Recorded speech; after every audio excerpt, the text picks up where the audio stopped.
देखिए क्वेश्चन क्या लिखा हुआ है, calculate mass percent of different elements present in sodium sulphate यानी कि Na2SO4। हमारे पास लिखा हुआ है Na2SO4 का हमें क्या निकालना है, मास परसेंट निकालना है। डिफरेंट एलिमेंट्स, एलिमेंट क्या होता है, एलिमेंट सिंगल को बोलते हैं।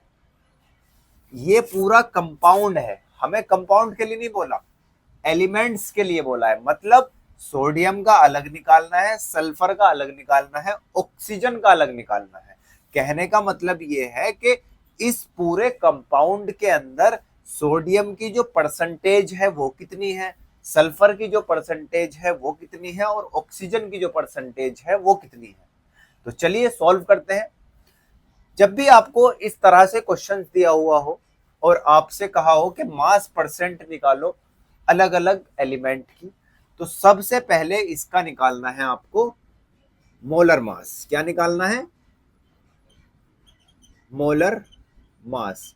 मोलर मास मैं आपको पहले भी बता चुका हूं, हमें हर एक एलिमेंट का एटॉमिक मास पता होना चाहिए।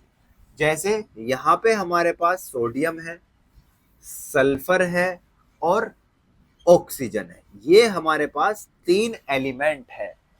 तो सोडियम का जो एटॉमिक मास होता है 23, सल्फर का जो एटॉमिक मास होता है 32 और ऑक्सीजन का जो एटॉमिक मास होता है 16 होता है।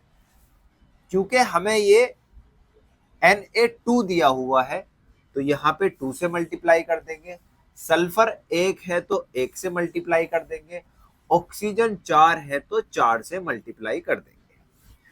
23 टू जा 46, 32 और 64, टोटल कितना निकल कर आ गया, 6 और 4 10, तो 12 कैरी गया 1, 6 और 4 10 और 142 इसका क्या निकल के आ गया, मोलर मास। तो जो मोलर मास निकल कर आया है वो आया है 142 ग्राम। ठीक है, इस टोटल का मोलर मास निकल के आ गया, आपको पता चल गया कि टोटल जो है वो 142 ग्राम है। अब हमें अलग निकालना सोडियम का, क्योंकि सोडियम का 23 है तो 23/142 मल्टीप्लाई कर देंगे 100 से, क्योंकि हम यहाँ पे निकालने हैं सोडियम का मास परसेंटेज।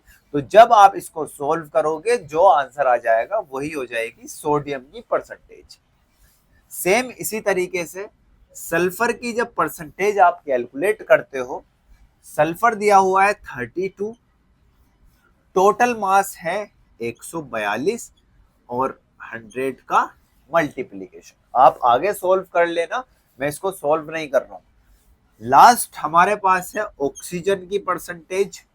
ऑक्सीजन है हमारा 16, टोटल एटॉमिक मास 142 इनटू में 100। जब आप इसको कैलकुलेट करोगे तो जो परसेंटेज निकल कर आएगी वही आपका आंसर होगा। है ना, बिल्कुल सिंपल।